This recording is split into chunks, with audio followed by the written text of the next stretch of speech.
I'm really interested in. Bruce, I'd love to know why you do what you do. What gets you out of bed in the morning? What are you passionate about? What drives you to do what you do? It's all about love.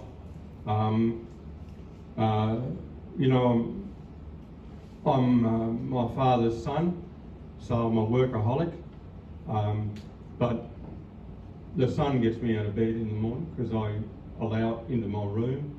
My dogs get me out of bed because the 12-year-old's got weaker bladders than me, and all of those things get me out of bed. But the kookaburra, when the kookaburra calls, I know it's time, and because I'm Yuin, there is a ceremony we do for the rising sun, and it might sound quaint and useless, but what happens is I face the rising sun and I have to acknowledge the fact that I'm alive, and you'll be amazed at the impetus that gives you through the day.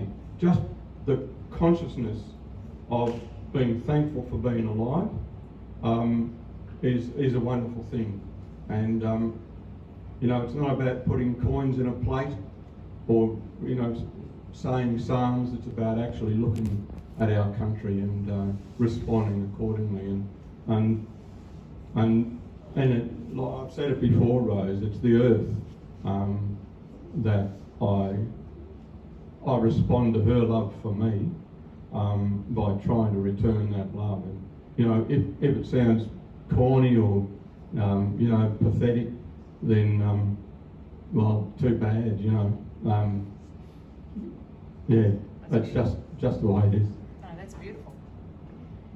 And that rings true in everything that you've said so far in the conversations that we've had. And I'm kind of like a kid in a lolly shop because we had you with us yesterday afternoon, and then we had dinner together last night, which was really lovely, and now we've got today. So I'm feeling very grateful and blessed. The other thing I wanted to ask you is, you know, you come across people all the time that have different opinions. The knowledge that you've got and the ideas that you have and the information that you share is quite confronting for some people.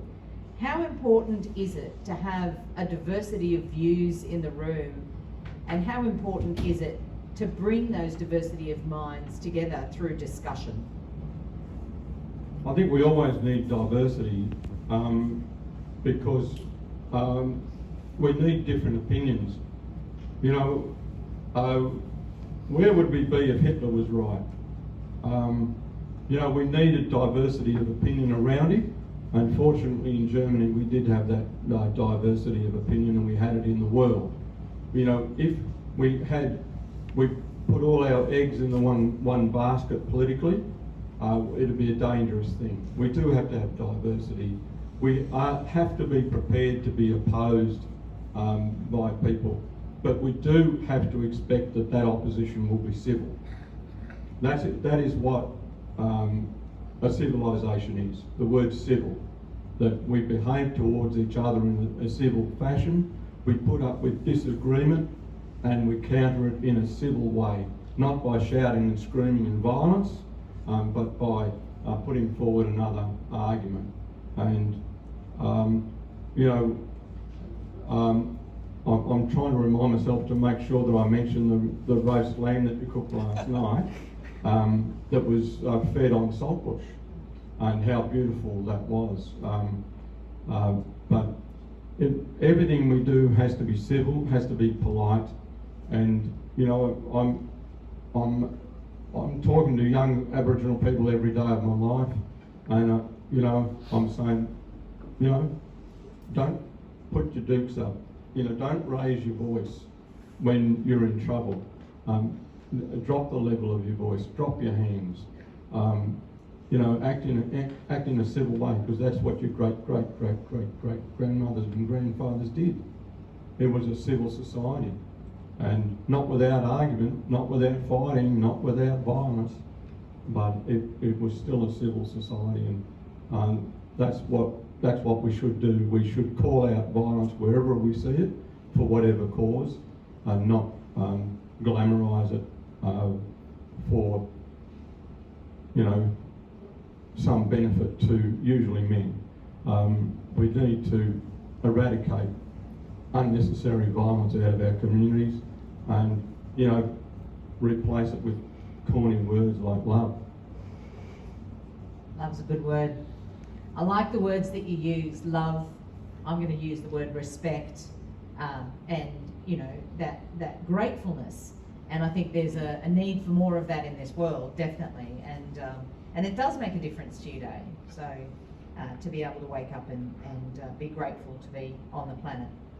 I've got another question which you might need you to think a little bit, but I'd like you to share with us just perhaps one moment or a person or an experience in your life's journey that's influenced you to up to this point in your life. So what's a pivotal moment in your life that influenced, you know, a change in direction, or something that has been, you know, really one of those, whether you call it a light bulb moment that has changed your life, or an experience?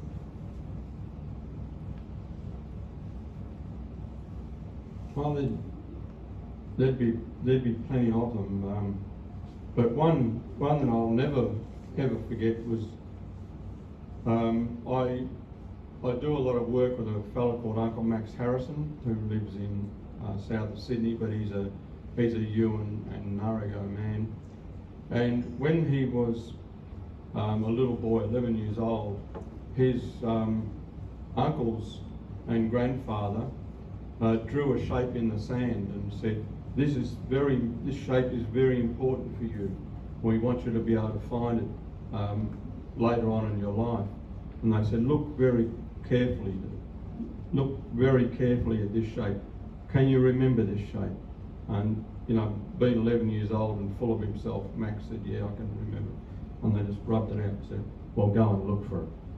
And when he was 83 years old, I was with him when he found that shape. And it was a shape of a whale.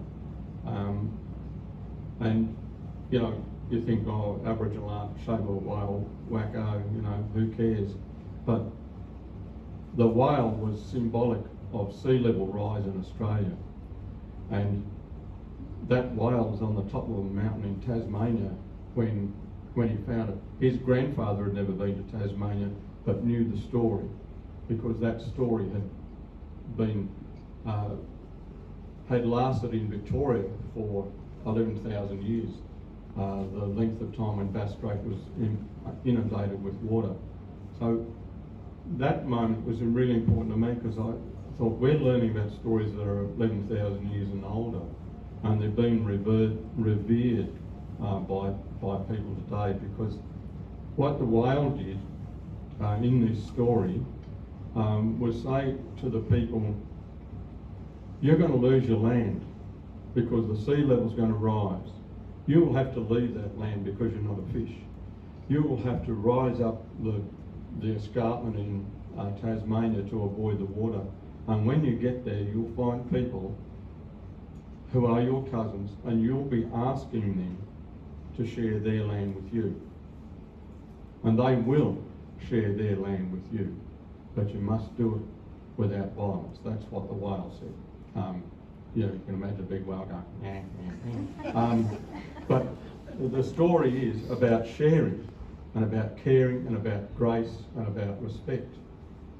It's a really important story, but the importance for me was that man learnt that story when he was 11, looked for it all his life, and found it when he was 83 and I was there. So that really, it was talking about the incredible age of the earth, the incredible age of story, but the stories are all rooted in love and respect and care for the ground. So, you know, I could tell you dozens of stories about my mother and how on King Island, the windiest place on earth, and how if you didn't catch your washing quickly enough, it'd end up in the ocean, and how hard that was for a woman.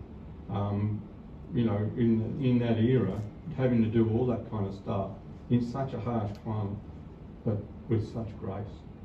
You know, I could tell you all those stories, but the one that most recently that affected me was old Uncle Max, 83, end of his life, and leading us up this mountain and jumping around like a kid, you know, so excited to see it, and you know, gammy leg, gammy arm, and gut like this, you know, because he was excited, he was in love with his world still, and it, you know, I'm trudging up the hill behind him trying to keep up, you know, and well, that's my inspiration, you know, your energy, your happiness, your zeal, that's my inspiration. That's beautiful. Thank you. And I've got one more question, and if there's any others, we can ask those. Tell us a little bit about you've got a new book coming out? We've got Dark Emu, which is the adult book, came out in 2014, but last year, the start of this year, we brought out Young Dark Emu, and tomorrow it'll be announced as the Children's Book Council as the award-winning book for 2020. So it means that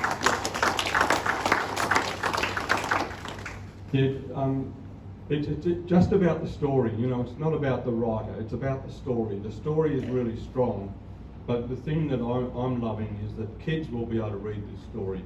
And the book doesn't tell kids anything.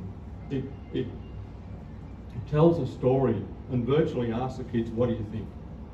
You know, you investigate this. What do you think about this? What do you think about that? It doesn't say, you know, kangaroo grass is God or anything like that. It just says, Aboriginal people were growing this grass in this way. What do you think? So that the kids have to think about it for themselves. So that's very pleasing for me. I've got a novel coming out next year, the start of next year, and it's going to be a real page turner. It talks about the preponderance of violence in the world. You can imagine what a thrill it's going to be to read it.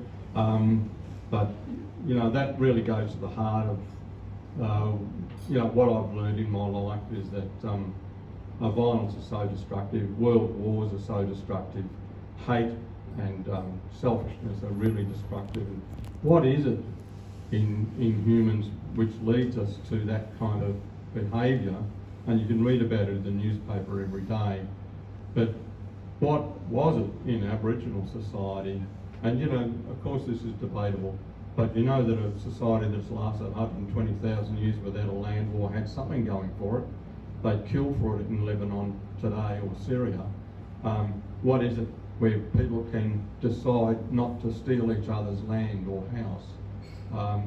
That is going to be Australia's greatest export. Thank you so much. Are there any other questions before I